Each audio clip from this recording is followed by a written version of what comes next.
വന്യമൃഗശല്യം രൂക്ഷമായി തുടരുമ്പോൾ താൽക്കാലിക വാച്ചർമാരെ പിരിച്ചുവിടുകയാണ് വനംവകുപ്പ്. RRT സംഘം ഒഴികെയുള്ള മുഴുവൻ താൽക്കാലിക വാച്ചർമാരെയും പിരിച്ചുവിടാൻ മൂന്നാർ DFO ഉത്തരവിട്ടു. വാച്ചർമാരുടെ ശമ്പള കുടിശ്ശികയടക്കം നൽകാനിരിക്കെയാണ് പിരിച്ചുവിടൽ. സന്ദീപ് രാജാക്കാട്. സന്ദീപ്, വളരെ ചുരുക്കി എന്താണ് സംഭവിച്ചുകൊണ്ടിരിക്കുന്നത്?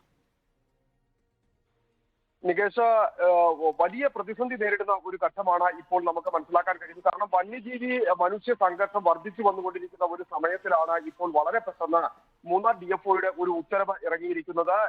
നേരിമംഗലം, അടിമാലി, അതുപോലെ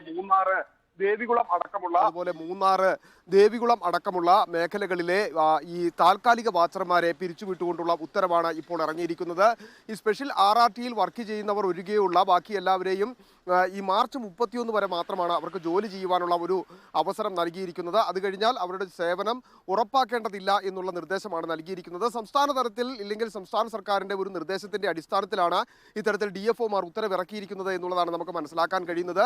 ഏറ്റവും പ്രധാനമായി കാണേണ്ടത് ഈ താൽക്കാലിക വാച്ചർമാരാണ് വന്യജീവി സംഘർഷമുള്ള മേഖലകളിലും ഒപ്പം തന്നെ വനസംരക്ഷണത്തിനും ഉപയോഗിക്കപ്പെടുന്നത്.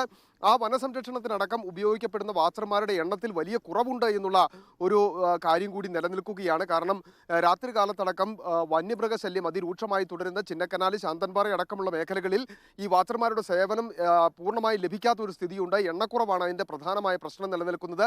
ആ ഒരു ഘട്ടത്തിൽ കൂടിയാണ് ഇപ്പോൾ ഇവരെ താൽക്കാലിക വാച്ചർമാരെ പിരിച്ചുവിടുന്ന ഒരു സാഹചര്യത്തിലേക്ക് എത്തുന്നത്. മറ്റൊന്ന്, 10 വർഷത്തിലധികമായി ജോലി നോക്കുന്ന താൽക്കാലിക വാച്ചർമാർ ഇക്കൂട്ടത്തിൽ ഉണ്ട് എന്നുള്ളത് ഏറെ പ്രധാനപ്പെട്ട കാര്യമാണ്. ഇവർക്ക് മറ്റ് ആനുകൂല്യങ്ങളോ ഒന്നുമില്ല.